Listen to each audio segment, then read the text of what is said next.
Hi, I'm Eric, the Security Guy. When I teach security architecture, I'm often asked if the choice of programming language matters.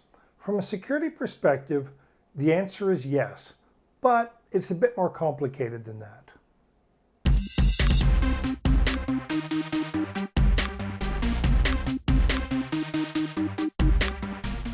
It's important to be realistic.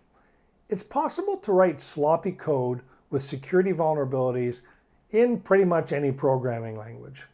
But it's easier to make certain types of security relevant mistakes in some programming languages.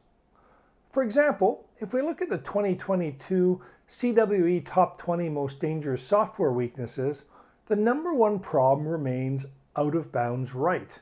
In other words, the software writes data past the end or before the beginning of the intended buffer. This includes, among other things, stack smashing, stack, and heap buffer overflows. In the C programming language, it's really easy to create a buffer overflow. In fact, there probably isn't a C programmer, including myself, who hasn't at some time or another written code that contains a buffer overflow. While safer library functions have been created over time, traditionally many overflows resulted from unsafe use of standard C library functions. Buffer overflows are much less likely to occur in C++ strings, and in language such as Go, they're highly unlikely. The Rust programming language includes additional protections that make accidental buffer overflows virtually impossible unless unsafe code is explicitly included. Unfortunately, the Linux kernel and many standard Linux utilities are written in C. Other programming languages are not necessarily problematic due to the language itself, but instead the weak security posture lies in the way the language is used and the application architecture. PHP, for example, is a good example.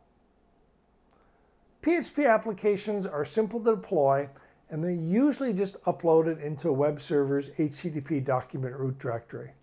But having the code and configuration files directly accessible to the web server is a weak security architecture decision.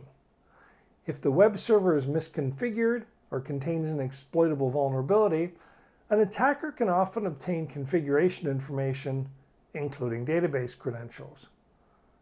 PHP is interpreted each time the web page is retrieved, and the language includes both local and remote file inclusion capabilities. In addition, PHP provides few, if any, opportunities to isolate different components from each other. As a result, PHP applications tend to have a large attack surface, and there are relatively few opportunities to improve their penetration resistance.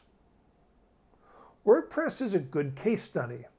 The application itself is well written by a team that obviously cares about security.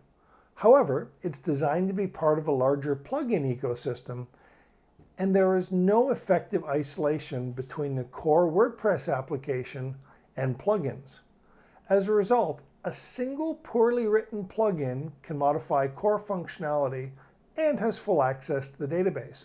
The result is a large attack surface. Every WordPress site can be completely compromised by a single line of code in a third-party plugin. Of course, the choice of programming language is only one of the many factors that affects the security posture of applications, but it definitely should be included along with more general system and security architecture considerations. Thank you for watching. Please help me out by liking this video and subscribing to my channel. As always, if you have any questions or you'd like to suggest a topic for a future video, please leave a comment below. I'd love to hear from you. See you tomorrow.